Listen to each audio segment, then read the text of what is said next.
Spread the fire. Welcome back to part 2 of my exclusive interview with Advocate Busisiwe Mkhwebane, South Africa's public protector. Thanks so much for joining us, Advocate Mkhwebane.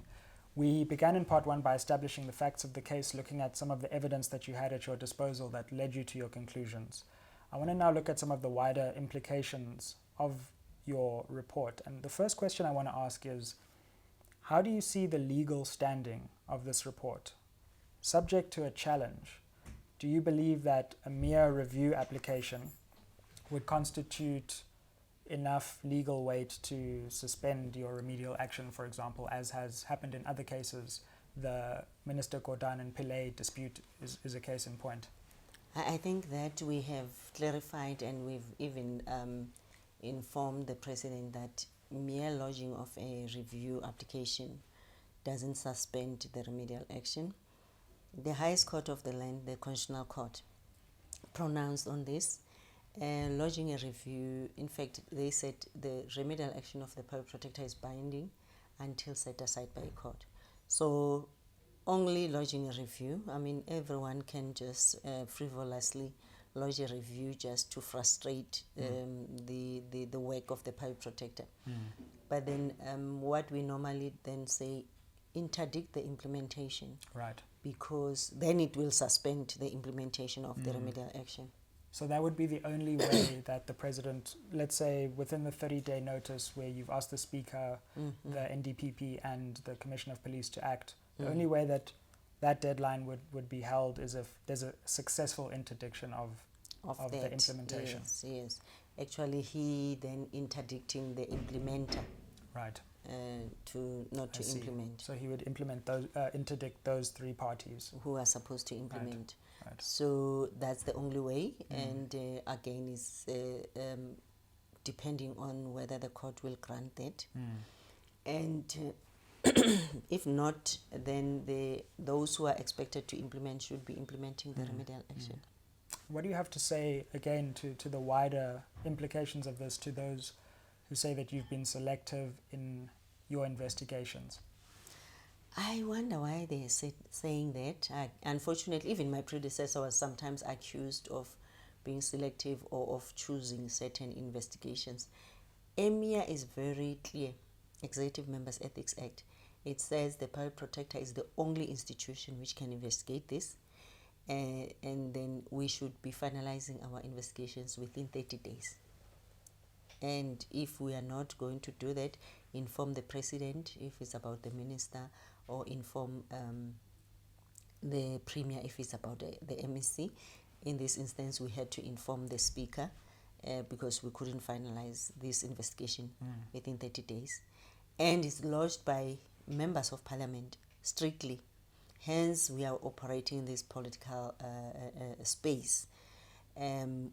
I think you've seen being accused that I'm now in a political or a certain faction.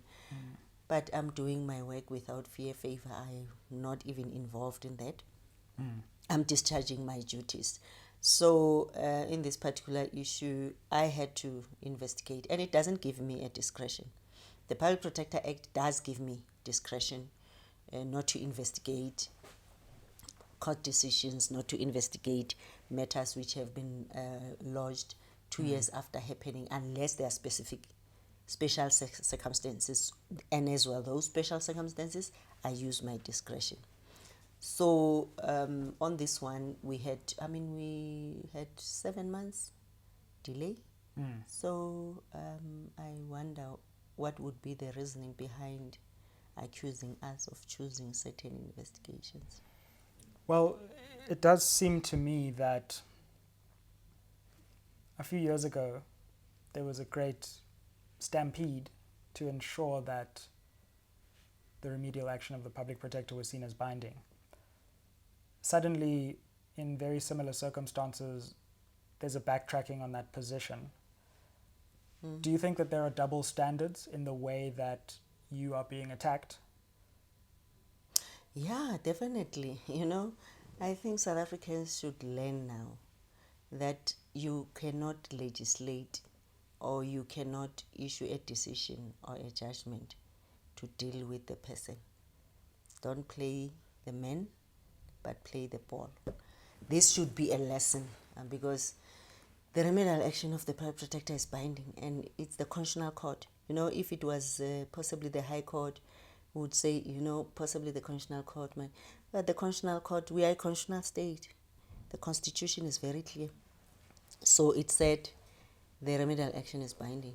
And there are other judgments in the Pretoria High Court, especially about the establishment of the state capture inquiry, some of the issues which were raised there, saying the observations also are binding. As you mentioned that across the political spectrum, from Minister Gordhan to you, public scrutiny is a very difficult thing to deal with personally. I've also seen this up close in my family.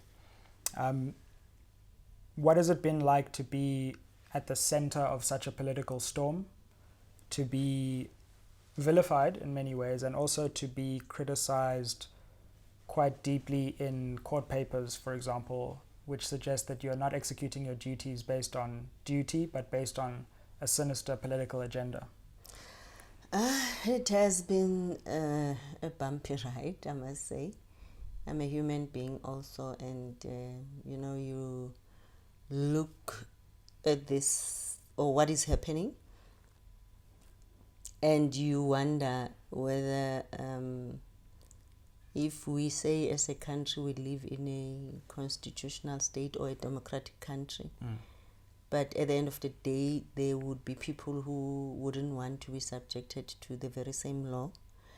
And sometimes you feel, okay, it means this law is only made for a certain class of people or certain race. So, sometimes then you wonder, but at the end of the day, being a constitutional institution, that's why I'm here to support and strengthen constitutional democracy and to bring sanity to others who would want to or who care to listen, to understand that the public protector is performing her responsibility without fear, favor, or prejudice, and complaints are lodged. They should be investigated irrespective of your standing in society.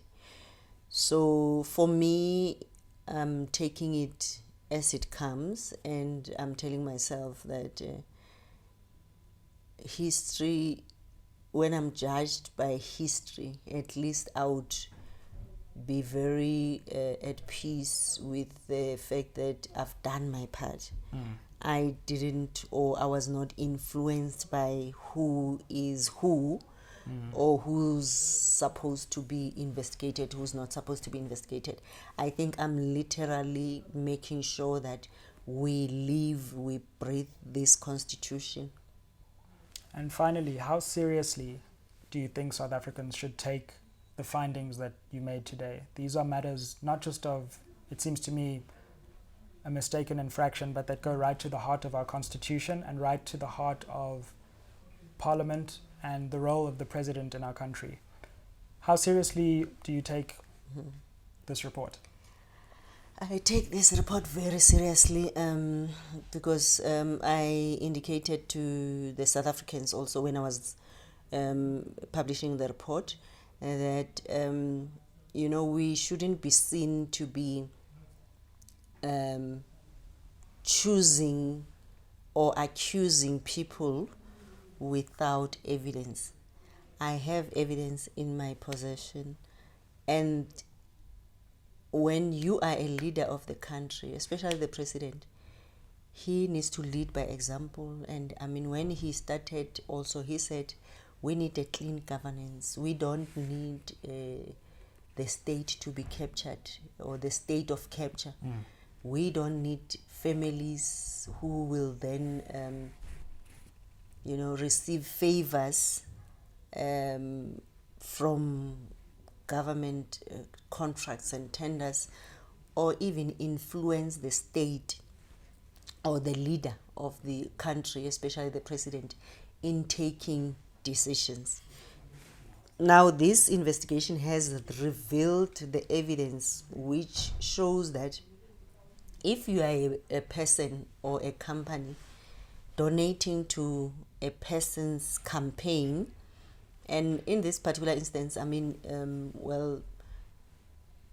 we have this judgment which was brought by the case brought by Right to Know at the Constitutional Court, where they wanted the political parties to even reveal who are their party. So it's the very same reason that we need transparency.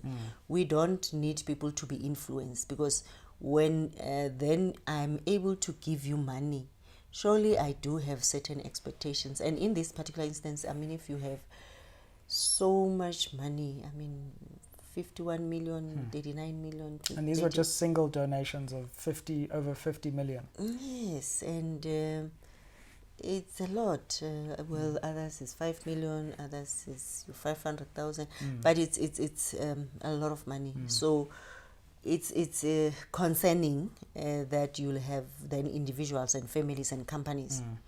Well, then there's a lot of potential risk of state of capture, because it means those people can dictate how the country should be run, and dictate who should be minister, who shouldn't be minister, who should be head of any institution in the country.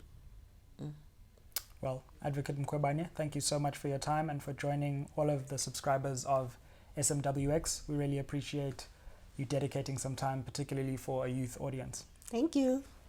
Thank you. Ayeye. Yes. Thanks for watching the content. Like, share and subscribe on all platforms, smwx.co.za, to join the WhatsApp channel. And let's build a new conversation for a new generation. Ayeye.